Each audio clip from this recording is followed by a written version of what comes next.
Welcome back to another evening of Scotch Hour. I am Noah. And I'm Jesse. All right, this is episode 106. And before we jump into this, I'd just like to say thank you to all the new subscribers on YouTube and on Rumble. I think we've been neglecting those of you who watch us on Rumble. So thank you for those new subscribers on there, as well as the views on Rumble as well. And also thank you to all the listeners on all the Audible platforms that we are on. All right. Please like, share, and subscribe if you like our content. Leave some comments down below so that way we can communicate with you. And if you have any suggestions, well, more than happy to listen to those and implement them as we did with our new, I guess I'm not sure it's really new anymore, but our Scotch scoring system. So this evening, our lineup is we're going to do the Dalmore 12 Sherry Cask Select. Then our restaurant review is Doug's Diner. And then we'll have our shout outs and get it together with our Smarter Challenge being the top 10s of our show. So we've been on the air for a little over 100 episodes. So we're going to choose our top 10 favorite topics, top 10 scotches, which was extremely hard to pick, and top 10 restaurants. Were there any other? Was it just those three categories? Those three, that's...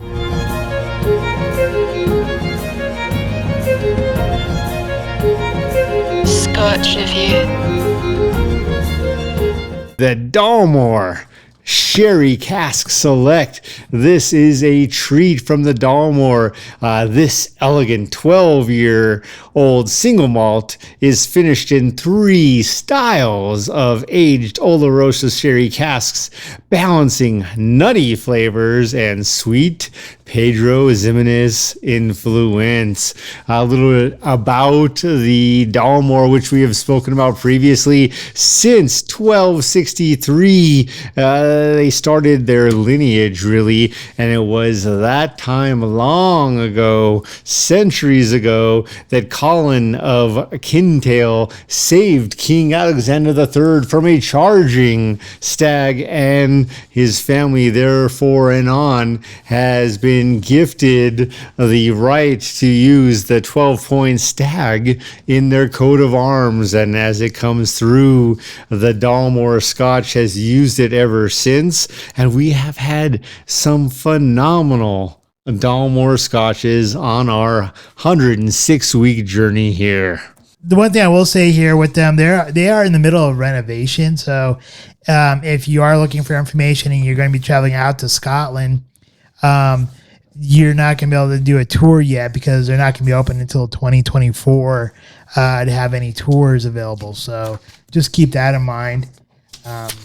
And I know they take a lot of pride in the casks that they use. They absolutely take a ton of pride, and that is part of this Sherry Cask Select's flavor profile, is just their partnership with Spain. So really, they take an ensemble of casks from sherry, from Oloroso and Pedro Ximénez wines that is unseen anywhere else in the industry. And I believe we got a little taste of that in that very scotch we tried not so long ago, but also so long ago with the King Alexander III, aged in 7 different types of casks. Which casks did you say it was? Ximénez? Yes. I thought it was Gonzalez Baez.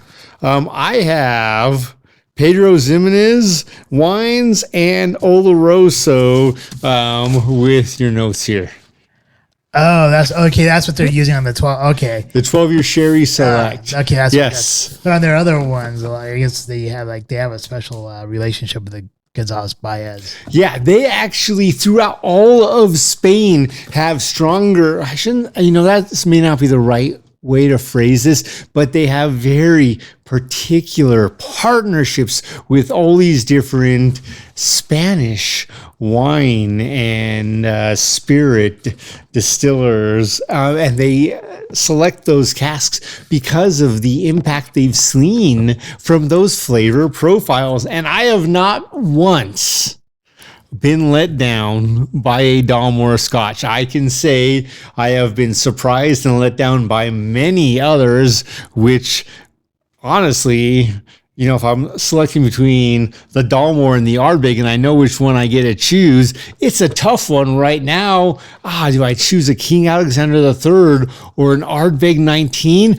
That is turmoil, but I've been let down by the Ardbeg wee beastie, whereas I have never once been let down by a Dalmore. But it does start, they do start the aging process of this one in American white oak. And I think that, in my understanding from my experience, really leads to that nutty flavor, if you know what I mean. Yeah, and it also it is a Highland Scotch, which I'm pretty sure you mentioned that earlier, and it's off the coastline of.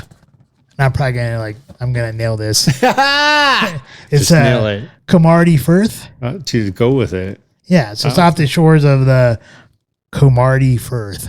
So Sounds perfect to me. All right. Just tell the ladies if she gets you and she's like, you're wrong, say, take me there and prove it to me. You know, Dalmore has never let us down with any of their packaging. Pretty signature for most of their bottles. So you get to the upper end, $200 plus region, the cigar malt, the 18s. King Alexander III would be an extravagant version. This one, I love the purple and the bottle itself, unlike, and I think I am trying to still get over to this day, the Singleton bottle.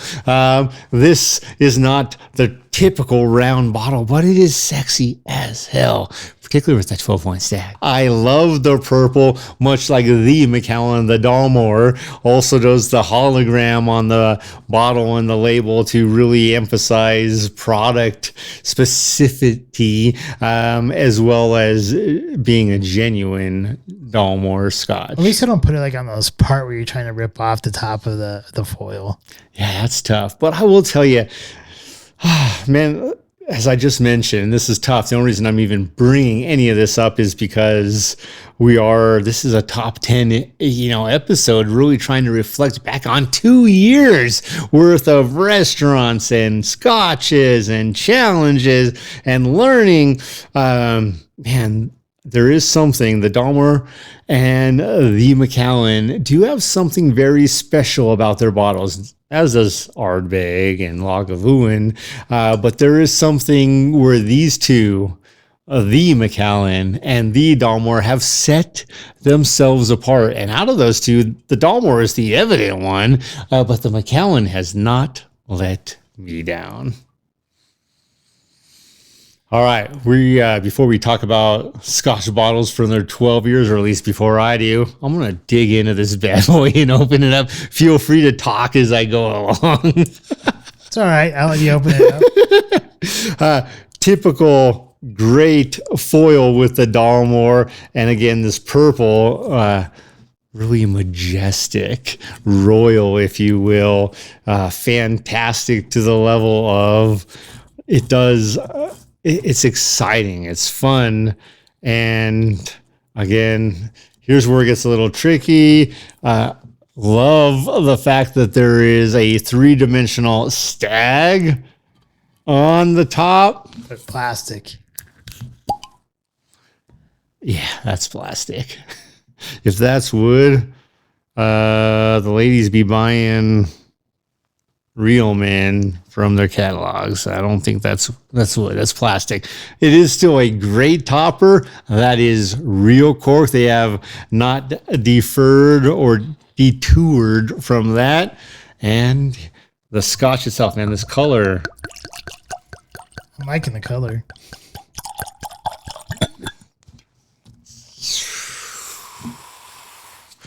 She is suntan and sun-kissed. Or for the ladies out there, he is suntanned and sun-kissed.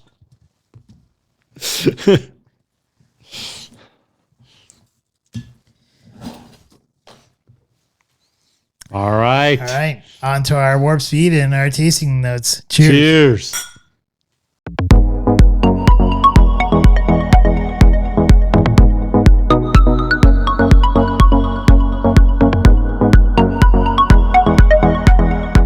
Dalmore does not disappoint. That's all I got to say here before I start my tasting notes. First of all, I love the packaging. I love the purple. I think it looks great with the silver. The bottle itself, I think all the bottles are really classic looking. Even though they don't I like the longer type of bottles for the scotches, but just the way they do their presentation of that big, huge, tall point stag is incredible. And then the color I put down here is where are my notes? I lost my notes. But in any case, what I have here is dark amber in color, which I think is definitely a plus for me. And just looking at that deep, rich amber color there, it's like, wow, what is this scotch have in store for me? What kind of beauty am I going to find here? And it's so nice to unpackage it and open it up and see what you discover. The first thing with the aroma, I get caramelized orange with some cherries and raisin, and you do get a little bit of hint of ginger in there. And some charred oak is what I got, which is nice and inviting because you get that sweet smell with a little bit of ginger spice there. Or sometimes, ginger kind of gives that, even when you have a sushi, that ginger kind of gives that spicy clearing of the palate.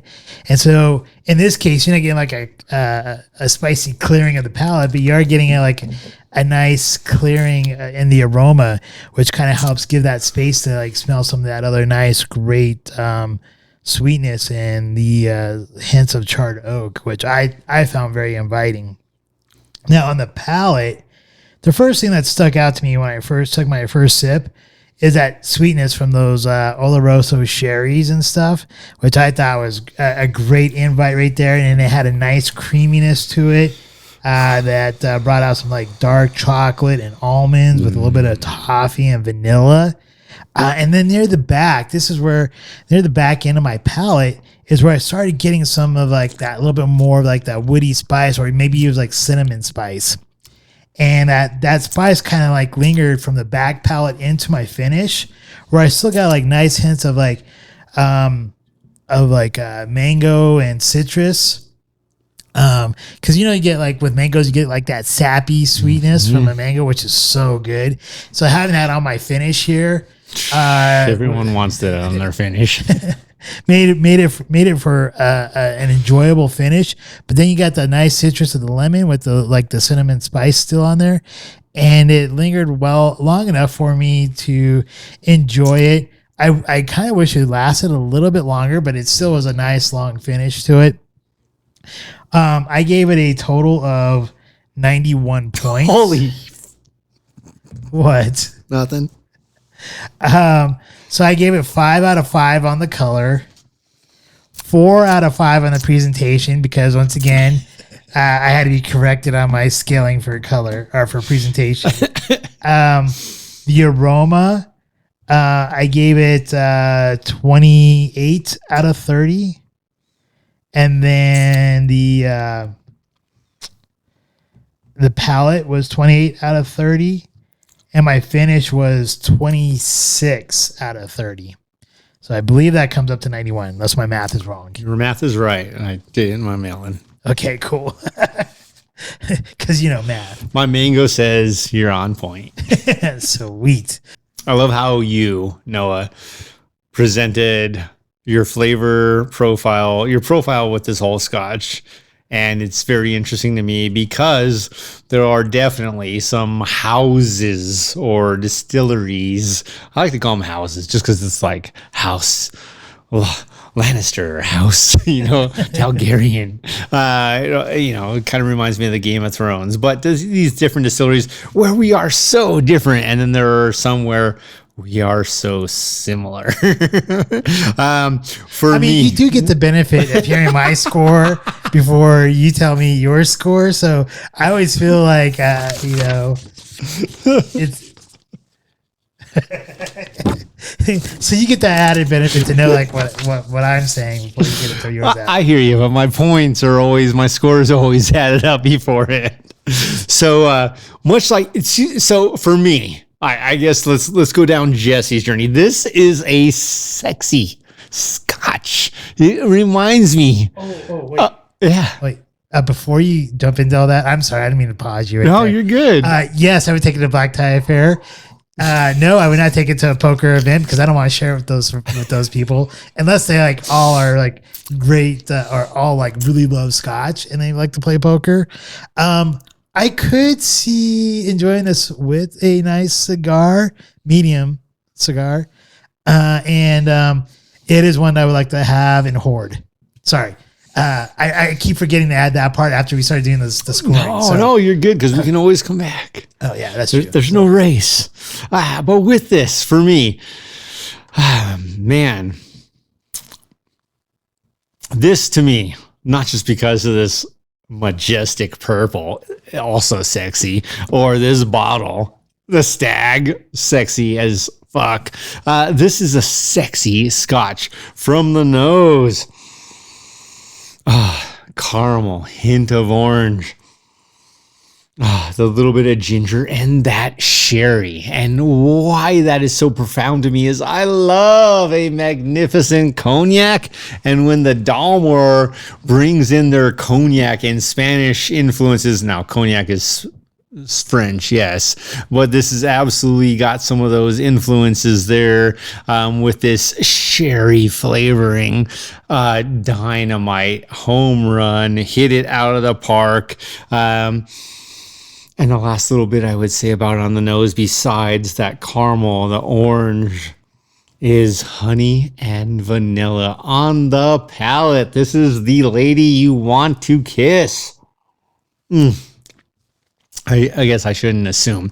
This is the lady I want to kiss. Dark chocolate, almonds, like the crushed kind when you're chewing them and they're breaking apart in your teeth and you get that salty, sweet flavor in there. A hint of cinnamon. The caramel's robust right in the middle. Oh, and more vanilla, more honey. It's sweet. The sherry comes out. And then as we get towards the finish, you mentioned this. The finish starts super sweet and goes very dry for me. And I love it. I'm digging it. It is the caramel going into mango, going into white oak, and a little bit of panna cotta along the way. Now, panna cotta is the term that the Dalmore uses on their website, and I think it's very fitting because it is a creamy, almost honey, sweet flavor. Not quite creme brulee, but not so far off. And then it finishes. And man, as we get into our Smarter Challenge, how do you not remember the limoncello cake we had at an Italian restaurant? How would this go with that? That is the finish on this Scotch. A hint of lemon zest along with that vanilla cream.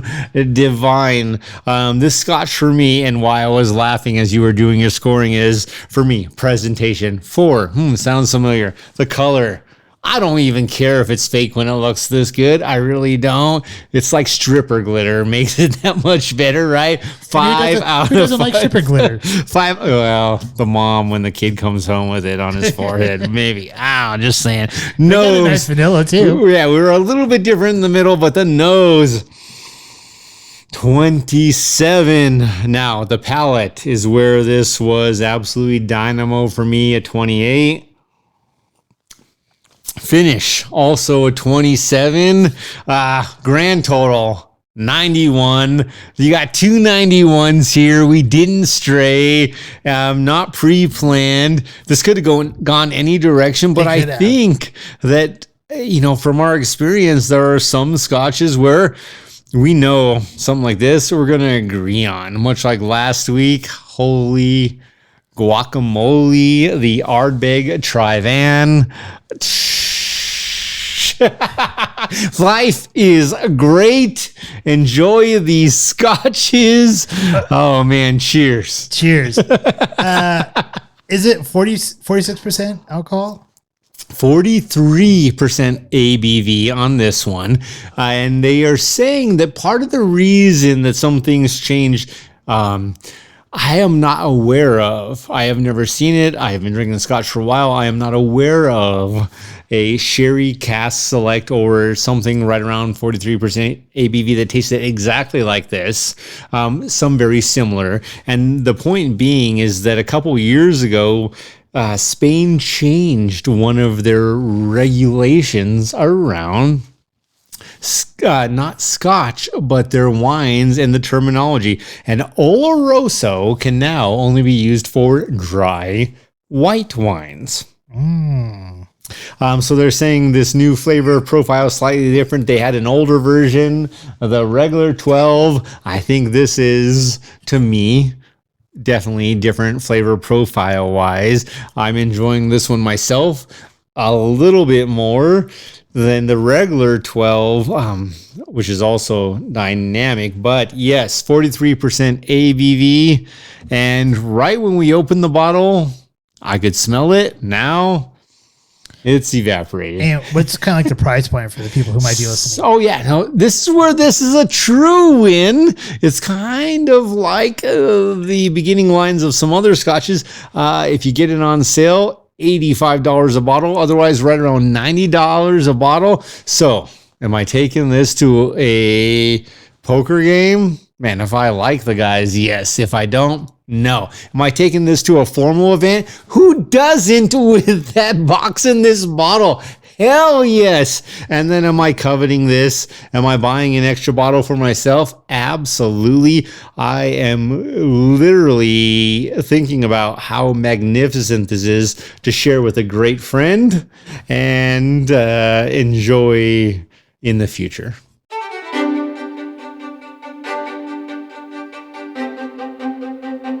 It's time for our shout-outs.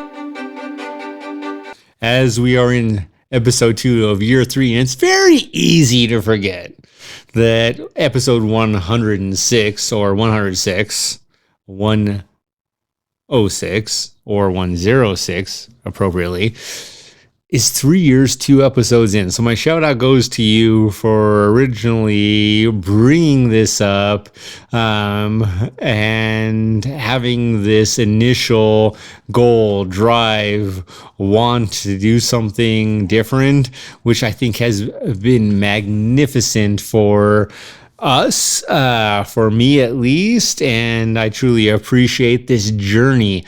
Roughly 106 different restaurants, 106 plus different scotches, 106 different learning experiences and smarter challenges. And it truly has been an inaccurate, I would say impossible, but nothing is impossible that can be completed. But this has been an inaccurate task for me to complete because to choose my own smarter challenge of the top 10 scotches, the top 10 restaurants, and the top 10 smarter challenges has been very difficult. And it was not well challenged. It should have been better defined is the best way to put it. But it's a growing learning experience, and life will go on.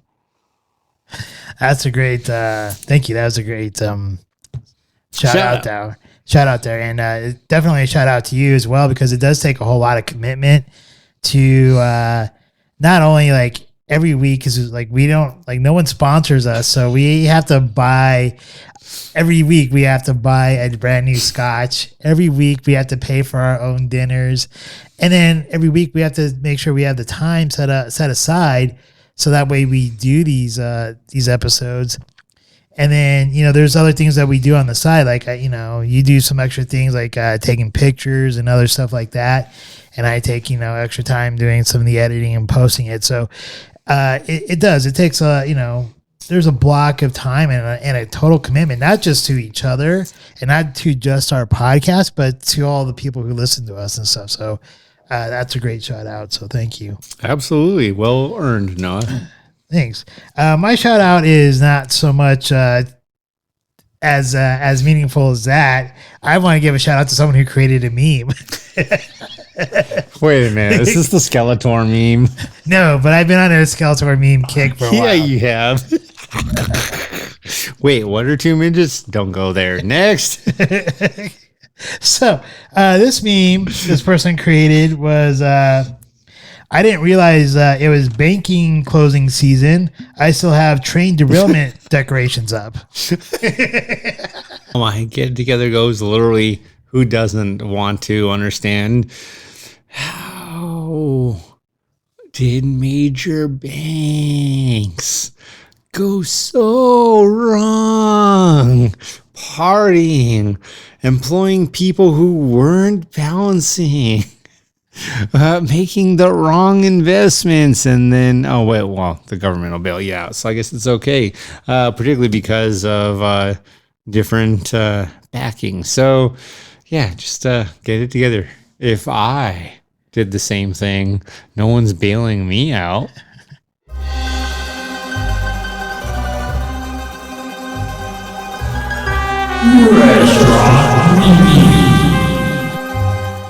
This week, we went to Doug's Diner. All right, we went to the Doug's Diner in Parker. There are a number of Doug's Diner, particularly at least here in Colorado. For myself, I had the Hillbilly. So with the Hillbilly, you get 3 eggs, your choice, 3 slices of the meat of your choice. So you can get bacon or sausage, a biscuit covered with Gravy, and hash browns. Now, where they won, that bacon was dynamite. It was much like this Dalmore, one on every scale, color, flavor, finish. It was winning. What didn't win was really the rest of the plate. I'm not sure. Maybe it's because I typically enjoy my foods baked, fried, cooked in butter, and they may have used a different oil, but the flavors were really lacking. The service was good, not great. The ambiance was good, not great. Overall, the food value was high. The food value was an 8. The food taste was a 7. So this is where it gets tricky. It's that middle of the range restaurant because it's not quite fast food, almost, but not quite. Definitely not high end. The ambiance, the environment was a 5. It let me down. Taco Bells have decorated better than this particular Doug's Diner, at least.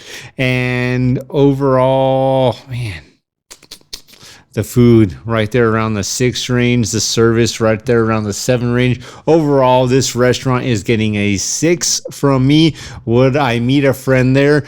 Not if I can go anywhere else in the area. It just wasn't memorable. It wasn't fantastic. It wasn't inviting. Everyone in there seemed quiet, like they wanted to eat and not talk. So if you're looking for that, this may be your place. However, usually when I go out, whether it's with a friend or if I'm going to take a date, which I would also not take there, I want to talk. I want to be able to look around. I want the excitement. I want some energy. None of that existed here. It's a 6. All right, Doug's Diner. The most memorable part for me about the whole Doug's Diner was the table next to me and the blonde. She looked pretty nice. Anyways, other than that, the food. I ordered the... I was too busy looking at the biscuit with gravy. I ordered the bison burger, which on the menu sounded delightful because it had this like blueberry jelly with jalapenos and bacon bits and cheese, and it sounded like it was going to be divine. And the one thing I noticed about the food here at Doug's Diner was that it tasted very bland to me. The fries were subpar. They weren't nothing great. There were nothing bad about them. The burger itself, I really didn't taste much of anything on the burger except for the bacon bits. Bacon, as you said, it was perfect. Like, that's the only thing I remember from my... was a 10. The bacon itself was a 10. I didn't have a full bacon. Like, I had bacon bits. So when I had bites with the bacon bits in them, it had plenty of flavor. It tasted great, but all the other bites were really bland. And it's a shame because like the actual like value for the amount of food that you get for the price that you pay, it's a good value. The ambiance in the restaurant really didn't bother me too much. There could have been a little bit, it could be a little bit better decorated in there, but it did have very much of a Colorado type of like theme going on in there, which was kind of nice, I guess, if you're totally pro Colorado or whatever. And I'm a Colorado native, so that doesn't really bother me much, but it didn't really add anything for me either. So the wait staff was decent. It's definitely a middle of the road place. Like you said, if I'm gonna meet a friend there, I probably would not meet a friend there. I'm sorry. Like you, I would probably go to a bunch of other places that are around there, but that would not be on the top of my list. The service was decent. I'm gonna give it like you a 6. The food, I'm gonna give it a 5. And that just because to me, it just lacked flavor, minus the bacon. I mean, if it didn't have bacon on there, I wouldn't have known I was eating something. Maybe it was a glitch in the Matrix or whatever. But I have no idea. But I would not take a date there. And I guess overall I give it a 6. I'm not like super happy about the place, but I'm not like it wasn't bad. But it wasn't just terrible either. Good.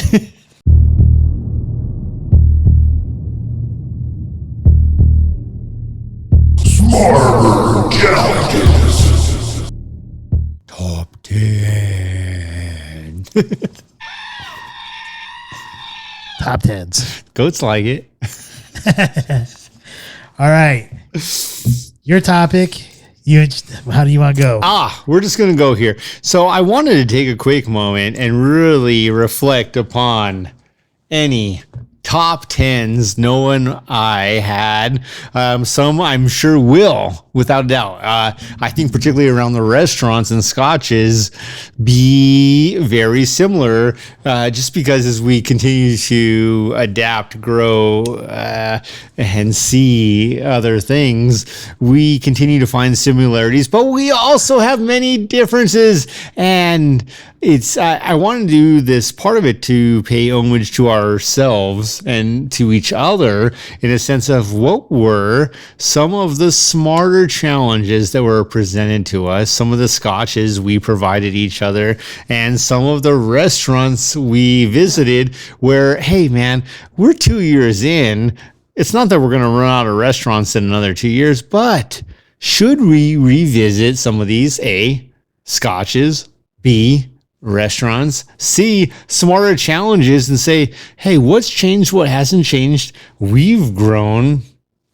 We're looking at things differently.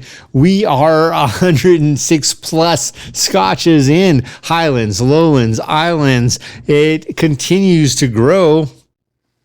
Jura, Isla.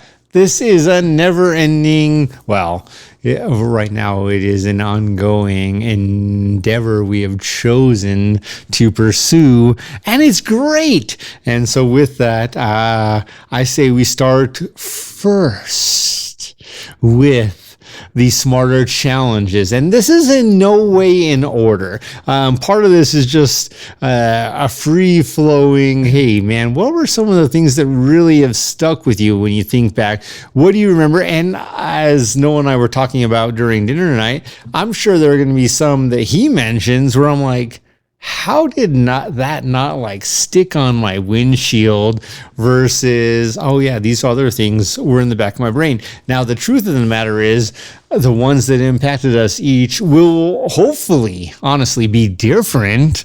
But at the same time, there will be similarities where we can look at where do we want to take this moving forward. So with the top 10 shows, let's go. You can mention 5, and these are in no particular order. I'll mention 5, you'll mention 5, and I'll mention 5 again. Okay. And this is a tough one.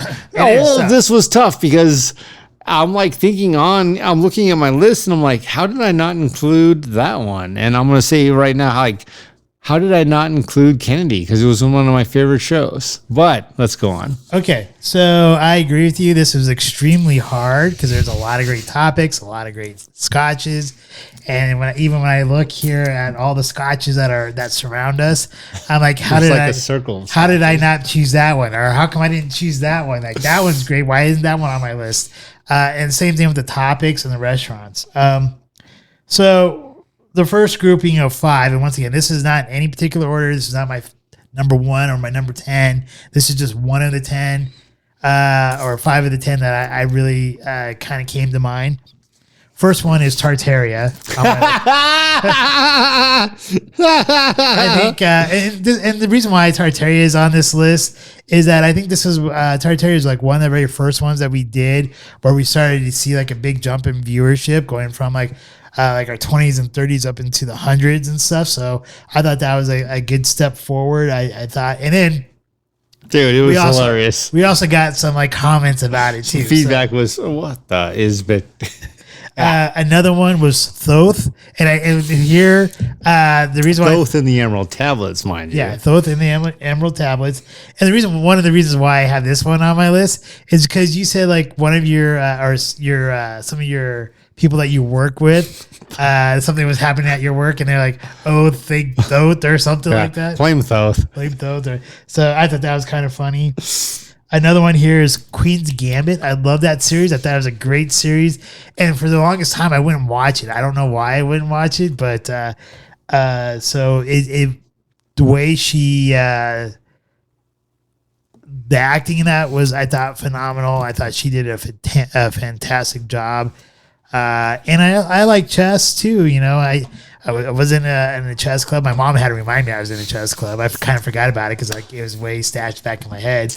But I was in a chess club in 5th and 6th grade and stuff like that. Roswell episode I loved. That I thought that was, and I think we should do more trips. And then so that's 1, 2, 3, 4. And then another one here that I really had a great time doing was cartoons that influenced us growing up. I think that was like a topic that one of our repeating guests, which is Brian, had suggested. And we talked about all like He-Man and a bunch of other stuff. I forget what it was. Since I've been on big Skeletor kick, so I had to throw in He-Man there. So that's my first grouping of 5. All right. So with my first grouping of 5, I love your first 5. Several of them fairly well in line with mine. And I loved the fact that you brought up Tartaria and Thoth in the Emerald Tablet. Those two were not things that came immediately to my mind. However, what's interesting is a lot of the things that impacted me were challenges that you represented and presented that made me think, okay, let's really look at this. What's the point? Where are we going? What's the direction? And so one of my favorite experiences with you was The Punisher, watching the Punisher series. And I loved the Punisher comic book growing up. Marissa went out to a comic book shop and bought me some comics to present upon the show. And it was watching 20 hours of TV in 1 week to try to get ready for this next episode, and it was fantastic. It was great. I think that episode does not, probably because it is very aggressive, get a lot of the appropriate attention it deserves. It was well done and award winning in my mind. You know, they're coming out with the new season now. Well, thank God. I've been waiting. Well, that's because Disney took it over from Netflix. Hell yeah! And so now that Disney has it, not only are they going to do a new Punisher, but I think they're also doing a new Daredevil. New Daredevil. Yeah! All right. Well, I'm in. Much along that one, though, was a different sort of experience, which was with us going to the Denver Art Museum and watching lovers, saints, lovers, and fools. That was fantastic to me. Another one of my favorites was our different perceptions with The Great Gatsby, American Psycho, and then, as you brought up, the best of Al Pacino.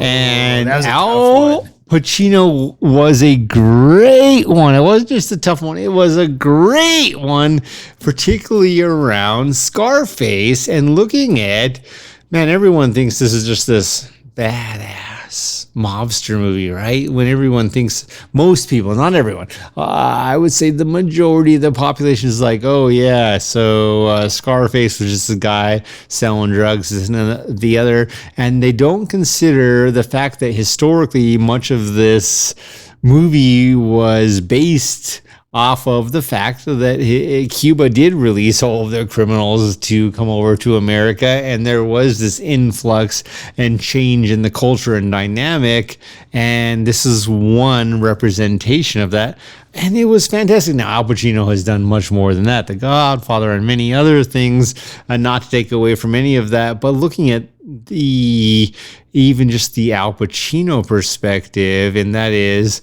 this man has a code, much like in The Great Gatsby or The Punisher. These men have codes. And as we even look back to the art museum, you see in the art the different strengths and weaknesses and opportunities, gluttony, sins, saints, sinners, lovers, and fools was the exhibit. Saints, sinners, lovers, and fools. With that, different codes, and those are some of my favorite episodes. So as you bank into the second portion, or not ranked wise, but the second half of your top 10 episodes, what really stands out? So first of all, I just want to comment on your 5 there. You're right. The Al Pacino, super. Oh, shit. Guys made an impact. That was a great topic, and it just, what made it so difficult though is because he has so many great films, and he's done a great job acting. Still to this day, I'm sorry, I actually do apologize to interrupt, but just to pay him the respect, Scent of a Woman, my top 10 movies, still to this day, favorite. That is an incredible movie. I love that movie. So the other one I think you mentioned here was the Saints, Lovers, and Sinners, or however it goes. Saints, Lovers, Sinners, and Fools. Yeah. So that one is actually, and this is getting introduced into my second grouping, because that is in my second grouping of 5. Love it.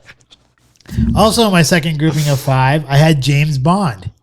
That one I put on there because I think it was kind of fun to talk about, like, top 10 or the top Bonds women, top theme song. And then the other cool part about that episode that I liked, and why it popped up here on this on my list for me, is I loved how we filmed you walking into Fogo de Chao, and we did like the James Bond theme with that. So I thought that was a lot of fun. You nailed it. So I had fun editing that one. I had fun talking about it. So that made it onto the list there. The next one I put here in this group of 5 is the low budget films. Oh, I mean, that was so much fun talking about like which, like, you know, something like the best, like I think it was like top 3 low budget films or something from the 80s to now. And I mean, I think you got like a new figure behind you there with Ash. So Evil Dead made that appearance on there, and I think it's kind of fun to like check out like some of these like cult classics and stuff that were not like big huge like blockbuster type of money, but yet they did great either in the films or after they left the theaters. It became cult classics, so that was kind of fun. Another one here I put is Sherlock. Once again, that's another TV series. Like, that was never even on my radar. I didn't even know Cumberbatch like really played Sherlock Holmes. But it was a very entertaining, and I'm grateful that you introduced that show to me, and I really loved it. Another one here, which you had already mentioned, was the JFK show. I think we overdid it a little bit, had to but fight it because it was 4 hours long. but even though I think that created a great learning experience for us, like when we tackle a huge subject like JFK, that maybe we need to narrow it down to 3 main topics or something like that. So that was kind of, I saw that as a great learning experience, and plus it also got a lot of views as well, and it's something historical that happened that I think people should know about. And hopefully one day we will actually know for sure the truth, but I think we all kind of have a good idea of what happened there. Yeah, I think those are the 5. All right. For me, it's interesting because some of the ones you mentioned back and forth come into mind back and forth. So with my second half, and this was one of yours for sure, and I love it, and I still think about it to this day. And this was Wednesday Addams. Oh, that was a good show. And that one is right up there with, much like Al Pacino, but very, very dynamically different, Christopher Walken, and really reviewing him. Then comes in, much like yourself, the Kennedy assassination, and then Queen's Gambit, you already mentioned. And for me, I had never watched that, but I had seen pictures of it and was always intrigued. And I'm like, yeah, I want a picture of a sexy lady with a chessboard. And I'm like, oh, this is a show? Yes, please. And yes, please. Let's watch that. I understand why to this day it's Netflix's most watched season, particularly in their initial season. And then for me, a little bit of emotional homage and connection to our first episode. Episode 1, no video, just getting started, raw as can be. Dude, we were a wreck listening to that. We did okay. I know I was nervous. Don't know how you were. I was a train wreck, though. But really getting us started. But the fact that at the end of the episode, we knew we were a train wreck, or at least I knew I was a train wreck. And here we are 100, 2+ years later. And to me, that has a very special place in my heart. That really should be in there. Actually, I think the first 3 probably should be in there, or maybe in the first 4 or 5. Dude, because all the experiences that we went through, because we had just solid backgrounds. We didn't have any cameras yet when we first started. We only had one microphone that was a USB microphone.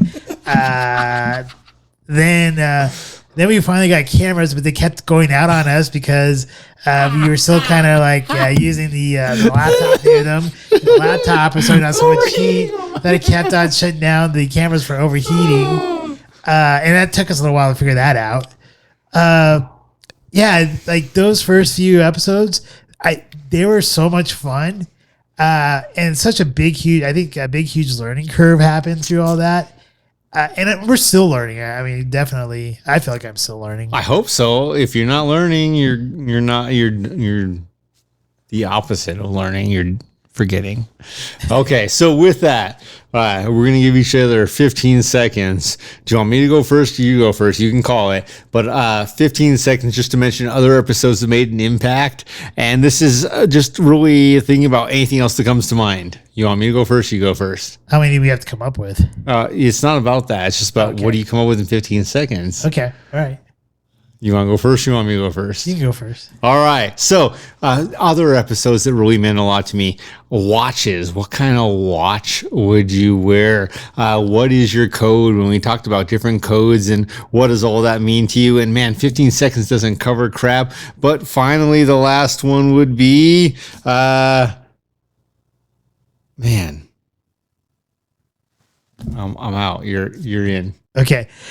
So one of them would have to be the music through the decades. Yes. That was so much a great one. That was great. That was so much fun. Agreed. I definitely have to say some of the earlier episodes, like you're talking about, just because of the learning curve. The one thing I did, the ones I liked, but for some reason never got a whole lot of traction were our holiday ones. I thought it was kind of fun to do ones that kind of did something for the holidays, but for some reason it didn't really seem to click with our viewership, so that's fine. But I had fun doing like the, May the 4th and stuff like that. Dude, I know. You spent 30 seconds just like I did, and it's just like I'm not taking anything away. It's just there's so much. And that's part of this. So for anyone else out there, I'm not saying yes. Hey, Brian, you should tell us what your favorites were. Dude. Casey, how did we not mention Top Gun? There's a perfect example of our fail. There's two Top Guns. Oh my God, I know. That's what I mean. There was the Maverick versus Iceman, and then there's the actual where we had the huge event where we rented a theater. No, I mean that like there's so many episodes, and how did I miss that one? You know what? I think part of it is just our minds and what we're still thinking about. And I think it was very easy us to come to conclusion of Maverick versus Iceman, who was the better pilot, who was the better man, and vice versa. And that doesn't mean that the better man's the better pilot or vice versa. It means there can be a dissection. And at the end, when you look at it and you get to this older stage in life, man, that's when you really for me, hope, much like Maverick in Top Gun Maverick, you fucking retired well because he's got his dream life if he can afford it. Yeah, I just don't know how. I totally overlooked either one of those two Top Guns. There's tons of them. That's only one example. But here's the thing. It's on my list, but I didn't want to mention it until right now. So one of the things about like some of our earlier episodes that I liked, and this is Young Frankenstein. How do you not mention that? Well, yeah, that was a fun one too. But I think we covered very shortly a bunch of different topics, and it was like instead of like just being more, I think now we're more structured than what we were back then. But it was kind of fun how we just went from subject to subject to subject to subject. And I'm not saying we can't do it again. I'm sure we could if we wanted to, but I think some of those things we came across topics that we probably wouldn't have otherwise. Cause like I think one of them talked about like hollow Earth, as well as like cryptocurrencies. Yeah, it's Godzilla versus Kong. Like, how do you get like Hollow Earth, Godzilla versus Kong, and cryptocurrencies all together? I don't know, but it happened, right? That's what we do. Yeah. So XRP all the way, baby. So that was like one of the things like I kind of missed from like the early shows, and I found that they're kind of fun to do. Tons of fun. All right. So next we've talked about now some of our favorite episodes. We're going to finish with the Scotches. So next, of course, is restaurants. Top 10 restaurants. So again, this is in no particular order. We're going to mention 5, go back and forth. And then with the 5, if we want to give a descriptor as to why that was one of the 5 that stuck or one of the 10 that stuck in our minds, we can do that as well. So I can definitely tell you my first 5 are solid. That these are actually truly in order. So it's funny that you say that because I was the same way. I'm like, gee, my top 5 are easy. After that, it's like, okay, why? So my number 1 was Buckhorn Exchange. Number 2 was the Odyssey Italian restaurant. Number 3 was Fogo de Chao. Number 4 was Maggiano's. And number 5 is Chateau de Jesse. Because of all the steaks that we grilled here. Dude, we didn't just grill some steaks. We had some magnificent meals. We had some like bison New York strips. We had some great cuts, and we made some fantastic meals with like the creme brulee and stuff like that. So I had to put Chateau de Jesse on there. All right. Well, thank you very much. I'm going to go in a different order. I'm going to go from only because you already mentioned your like top 5. And I know some of his top 5 are in my top 5, but I'm going to go with some of the underdogs. So I'm going to go with El Mariachi, Mexican restaurant in Parker, Colorado, Meatball Eatery. And that's over there in Centennial. I think it might be considered Inglewood, Colorado, Arapahoe, and I-25. Stagecoach! Oh, yeah. Dude, it's just value. And I say Stagecoach, but I don't mean Stagecoach. I do mean Stagecoach. It's just fun. It's down there in Franktown. It's a fun. Yeah, it's definitely a fucking Baker bar. Pints Pub. And to this, I don't know that they have, like, if I'm going there for a solid meal, but man, if I'm going to the art museum, how do you not go there? And then Tailgate.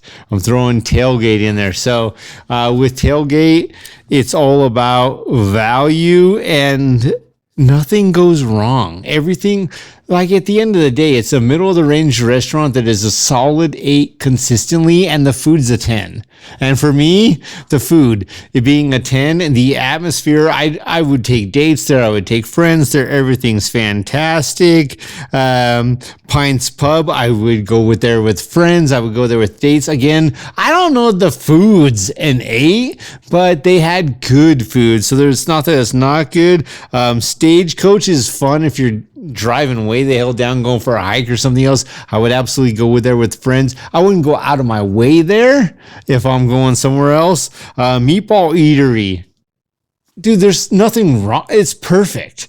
Again, though, the one thing is the place is hopping, and I'm not always trying to eat meatballs. El Mariachi. Oh, man, the fajitas to die for. All of these places to me are about experience and environment, but also about food. And none of these places are skyrocketed prices and not worth it. Yeah, I think the top 5 that I chose, other than Chateau de Jesse, but that could be pretty expensive too. Oh, dude, Chateau de Jesse was definitely expensive. You bought the steaks. We know this. Hundreds of dollars later. But in any case, Buckhorn Exchange, that's kind of great game food there, and it's a treat. If you've never been there, you have to go there, right? The Odyssey, that's another one. Some famous people that have been there as well. I think Buckhorn Exchange, I forgot. Isn't that like the oldest restaurant in I think it's Denver's first liquor license. Okay. So something like that. It's been around a long time. The Odyssey, they had I think they had some famous people in there that they have up on the wall. It's like, it looks like it's in an old house or whatever, but it was just like great Italian food. Probably one of the better places I've been here in Denver. Fogo de Chao, if you like the Brazilian steakhouses, I think it beats Rodizio's 10-1. And then Maggiano's, like, that's such a great value for good Italian food. If you go there with like 3 to 4 people and you do the family meal, which is awesome. So my bottom 5, in no particular order, because here I didn't really care about the order. Right, correct. I have Crenelli's. Is that what it's called? That place was dynamite right there off of Park Meadows Drive. Yeah, that place is phenomenal. They have great Italian food Delish. there. I put Bookmakers. They have great burgers up there. I know you and I think you and Marissa drove way out of your way just to go there and have a burger. Hell yeah, I would do it again. It is way out of the way. That was like 30 minutes out of the way for us. So, and then I put here, just like you have Casa El Mariachi. Their fajitas. Dude, their fajitas. Their fajitas are phenomenal. And when you drive up, you just smell the steak from the fajitas. It's just so incredibly good. Tailgate, just like you. Just phenomenal, value for the food. Monday nights, half off burgers. You got half off wings on Wednesday nights. You got $10 pizzas or something like that. I don't know. They got all sorts of deals. All sorts of deals, and it's just the service is always great. The food always comes out the way you expect it to come out, and it's always good. And then the last one I put here is Old Blinking Light. Which is out in Highlands Ranch area. And I kind of forget what I had there, but I know you got the green chili noodle dish or pasta. Fettuccine, green chili fettuccine. Yeah, and it was phenomenal. It was a 10. Yours was great. I know I forget what I got, but I know it was phenomenal because I remember just seeing this is a great restaurant. I want to go back here and try some other stuff. So that's my bottom 10 there. And just like you, a lot of it has to do about experience and the ambiance, and then how the wait staff treated us as well as the food itself.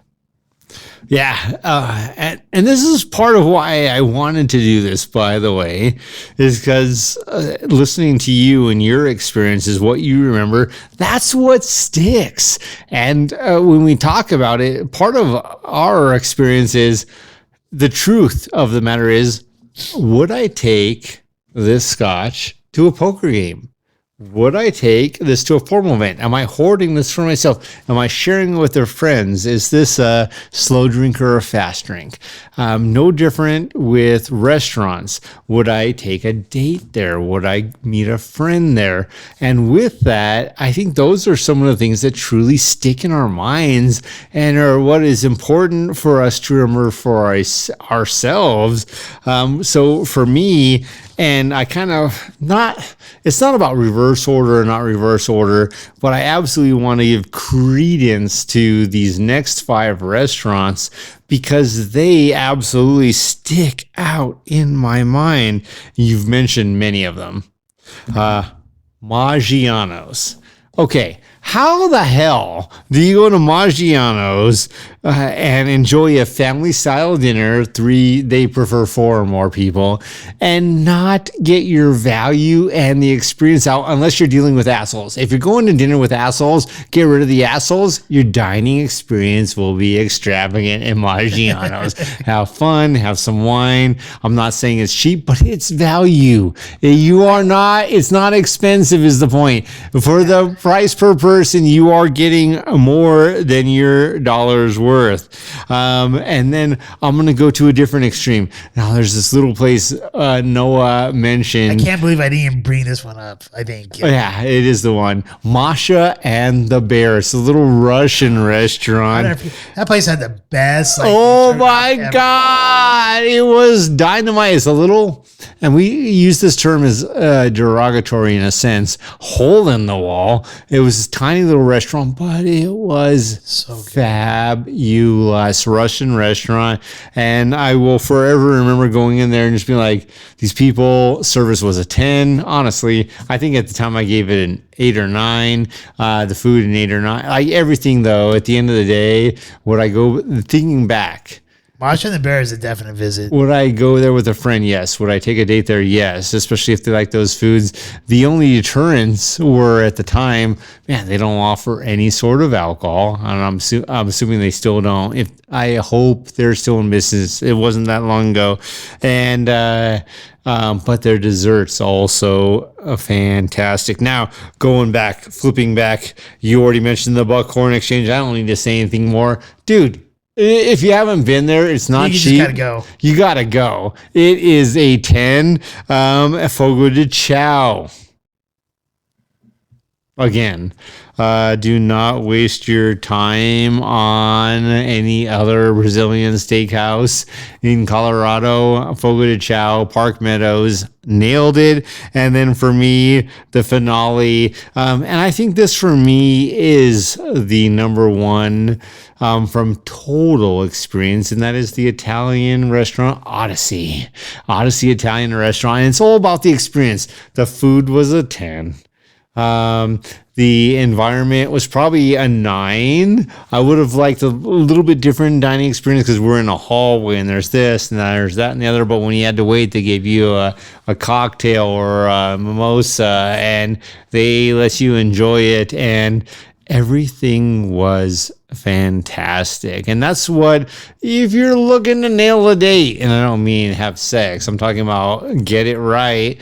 If you're looking to get a date right or meet a friend and have it be right, this was the place. And there were tons of friends there around tables around us. It is an old house, great big house, might call it a mansion, but nonetheless, great big house. So you've got hallways and rooms and bedrooms and dining rooms, and all these different rooms are part of the experience. So you can rent out if you're having an event or not, different sections, but my dining experience of all of the ones we went to, if money, time, and nothing else was an option of what we visited so far, that would be my go-to.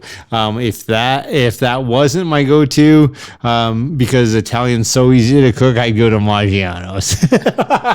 You had to throw that in there, huh? I did, only because I was thinking about it right because I'm like, how are the first two restaurants I want to go to Italian?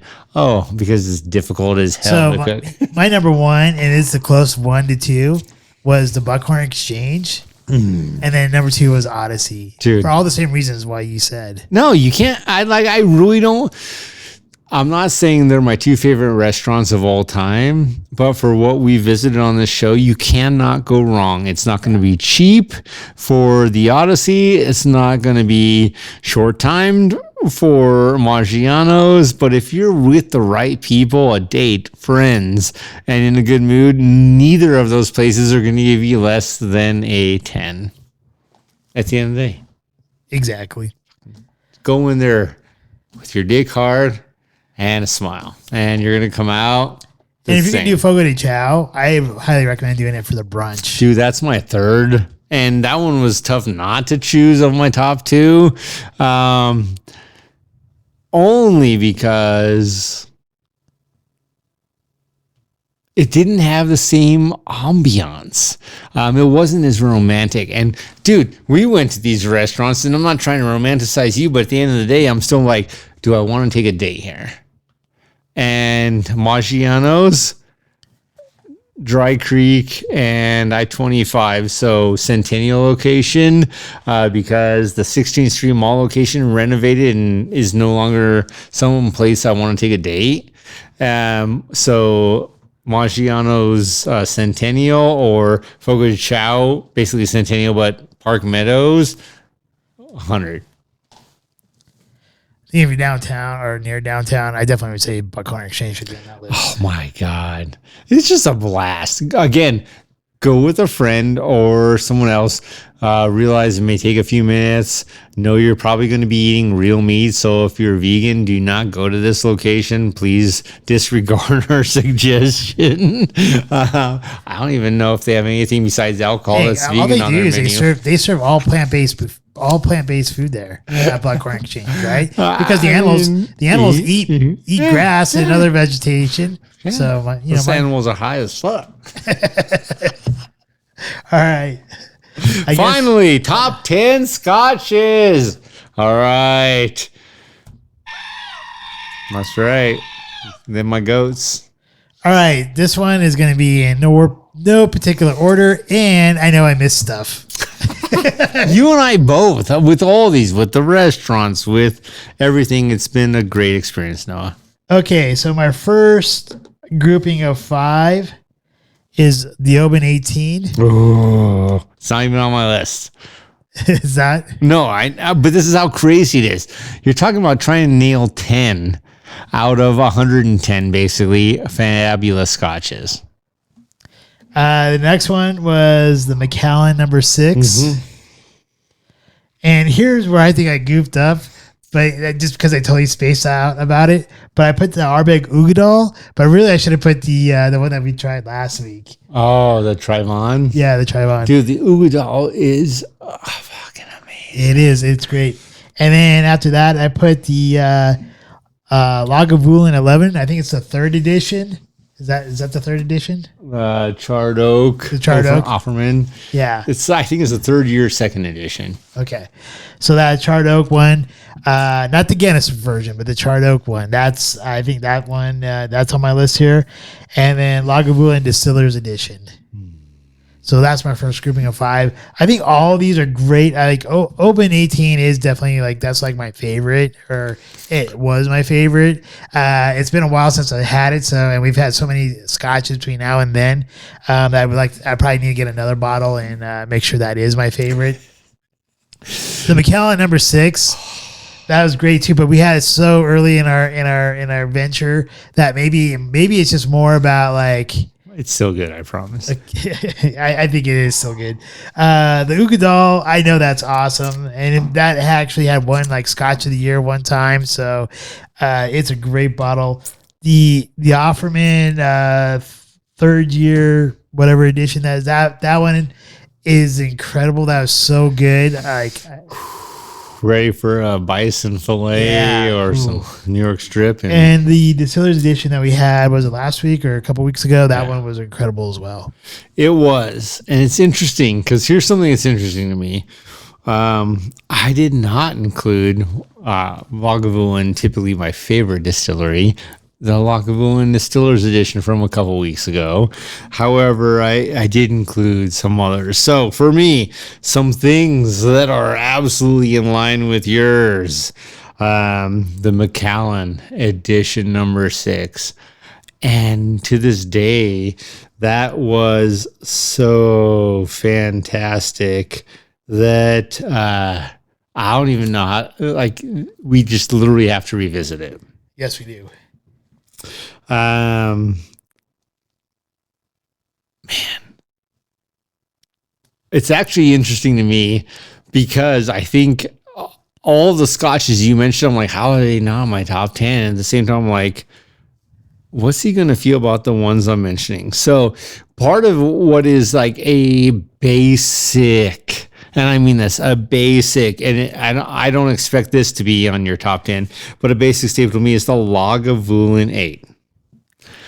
We had it right in our first couple of episodes, and it's a price point right around the $55 mark. Value wise, it's in line. So we got the Macallan Edition number 6, absolutely in line with what you said. The Lagavulin 8. The next one for me, Ardbeg 10, our first episode. Now looking back, there are so many other scotches in its realm that Ardbeg, the 10, is probably, if I was comparing them all, it would be the last one I would buy, unless We Beasties on the list, and that would be something I just wouldn't buy. But any of these others, but at the same time, Your choice was Scarabus or Ardbeg. yeah, Ardbeg, We Beasties still. So Scarabus was the shits. I mean it, like Taco Bell, even though apparently Taco Bell doesn't give people the shits. So with the Ardbeg 10 is still in that line, also because much like the Lagavulin 8 or some of the other scotches in our list, they're consistent. They don't falter. They are what we know. And then it's going to go to, this is so tough. Because there's literally countless great scotches on here. The next one I'm going to go to is the Dalmore 15. And the Dalmore 15 probably, I'm assuming, still better than this Dalmore 12 was dynamic, fantastic, much like the Cigar Malt, unbeatable. Then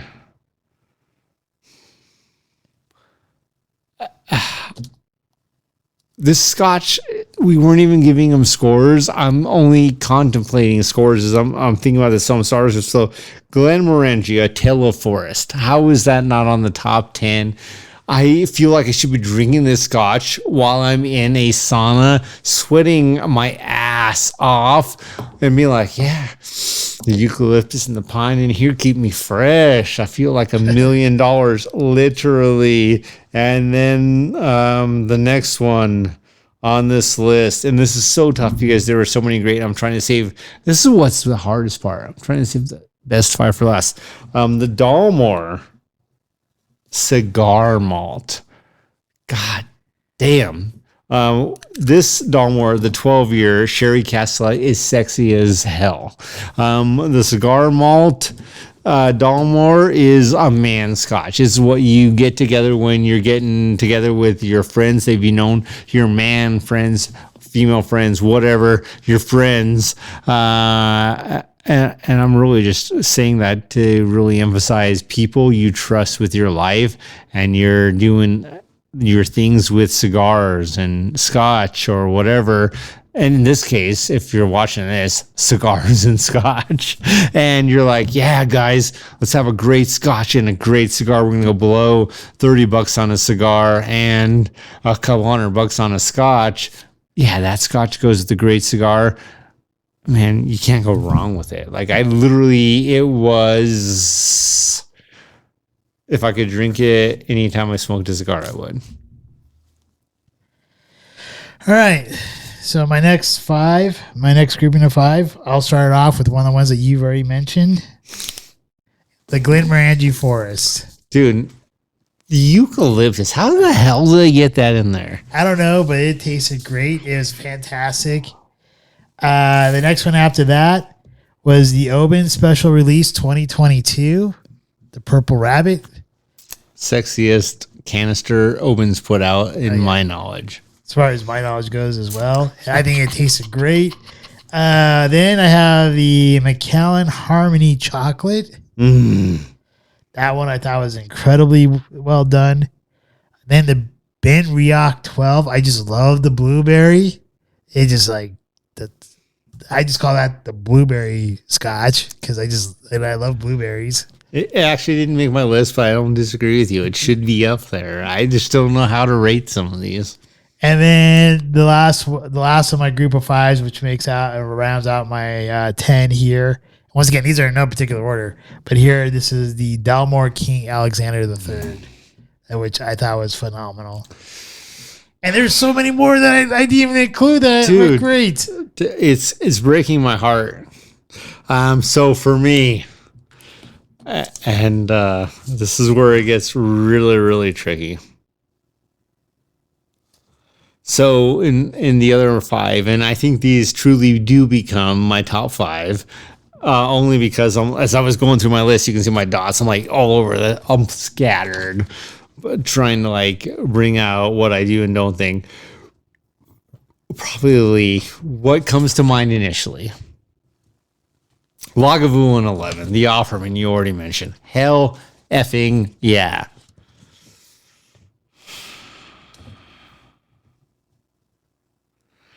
Man. The Macallan Harmony Collection, the Cocoa. How do you not include? I just literally don't even know how you don't include that. King Alexander III Oban or Dalmore, King Alexander III, dude. If we were doing our points, I imagine at this date it might. I'm not saying it would, but it might still have our highest point scale. Okay. And again, I don't have points to align with these things, but I'm not saying these are like the best 2 scotches. Last week's Ardbeg Trivan. Holy guacamole. That was 19 years. I'm still just floored by how great it was. And then what I have to finish with is actually our first scotch ever. That was our Big 10. I mean, our second. Oh, the Macallan Triple Cask? Shit, I'm fucking this all up. Maybe it's our third, fourth, fifth, whatever. I'm talking about the Oban Night's Watch. Night's Watch. Okay. Is that episode 3? Maybe it's 2 or 3. All right. I could have gotten like the Macallan Triple Cask mixed up. I don't know. But anyway, the Oban Night's Watch to this day holds a special place in my heart where it has the brine, but still the malt. It has the steel, in other words, with the mineral. And it is special to me. And you're right. Our Big 10, I mentioned earlier, I even mentioned it was the first episode, but is on there. But so is that Oban Night's Watch. And there's something about that where it is Oban at heart when you drink it, but there's something special. I think that's probably the one that opened me up to Oban and being like one of my more favorite distilleries. Yeah. And because of that, not on my top 10 is the Oban's Little Bay. I think that's the closest thing to it. I think it is too. And it's dynamite. So I love it. All right. Well, that concludes this week's episode as far as the normal stuff. But next week, we'll be trying the Lagavulin 16. Going there. That's the going plan. And then the topic. I've been going back and forth on what I want the topic to be. So I'm going to ask you a quick question here. 5, 12, 85. Do you feel like watching a series that has probably about like 12 episodes, or would you rather do like a movie type of thing? Either one, man. Whichever one's sexier. Well, I think sexier might be if we do the movie. Like, Let's do the movie. all right. So the movie is the best of all the screams. Like, who is the best? Who is the best killer to wear the ghost mask, or ghost face? I should say. Who are the best protagonists and stuff like that. So I know that in this case you have to catch up with 2 movies, I believe. 5 and 6. 5 and 6. I have to rewatch like 2, 3, 4. I'll probably do that too. And 1. I'll probably start with, dude, I loved the original Scream. Man, that was a sexy movie though. Well, see, I think that's one of the reasons why I thought of this subject, because I saw 6 and I loved it, and I knew that you loved the first Scream, so I think it'd be kind of fun just to talk about all 6 of them. The other option was to watch the TV series called Jericho. If you don't know anything about Jericho, basically the United States collapses and a new government is formed, and it's kind of interesting like how these people go through life, and it only lasted for like 1.5 seasons, and people speculate about why it was taken off air. Oh, weird. So Elon Musk's building an environment, and he's building cities and towns in Texas for his employees. Yeah, Jericho. So in any case, we'll do the Scream, and we'll do like best of Scream, and talk about and then also talk about episode or the 6th edition of Scream. Since I know we both like Jenna Ortega. All right. Oh, she's in Scream 6 and Scream 5. Jenna Ortega is? Yeah. I didn't know that. Yeah. Well, yeah. She's just a really good actress in Wednesday. What? She is a great actress. No, she's great. She's makes the show very right. dry. This is my understanding. So, everyone, thank you for watching us. If you made it this far, you probably see me wearing green. Happy St. Patrick's Day. Also, thank you to all the new subscribers, listeners, and for subscribing to us, leaving any comments, sharing, and liking. If you want to become a Patron member, a Patron member, it's in our description down below, and it's the very first hyperlink there. And I'll let Jesse finish it off. All right. Remember, please drink responsibly. You don't see Noah and I going around driving after our episodes because we've had a few drams of scotch. Drink responsibly. Second of all, life is great. Now, here it always becomes challenging, and this is very true, because great life doesn't necessarily mean easy life. We are mammals. We are here to fight for our success. And you're going to have a lot of people telling you to be vegan or do this or that, the other. And I 100% support that. That doesn't mean you should not acknowledge what are they doing. They are fighting for their right to earn money by convincing you to buy their products, X, Y, and Z versus A, B, and C. So with that, remember, you are animals. You are here to fight for what you want. Don't settle for the weak initiative. And with that, drink responsibly. Life is great. Have some great friends. Please like, share, subscribe. Even if you never watched another episode, subscribe. Help us meet our dreams. That's what we're going after. We'll keep enjoying and sharing our opinions. And with that, you gotta fight for your right to party. Happy St. Patrick's Day. Happy St. Patrick's. Scotchman. Cheers. Cheers. We hope you enjoyed this evening's episode of Scotch Hour. If you did, please like, share, and subscribe. Also, if you have not done so already, please become a Patron member. with memberships starting as low as $1 a month. Thank you, and hopefully you have a wonderful evening.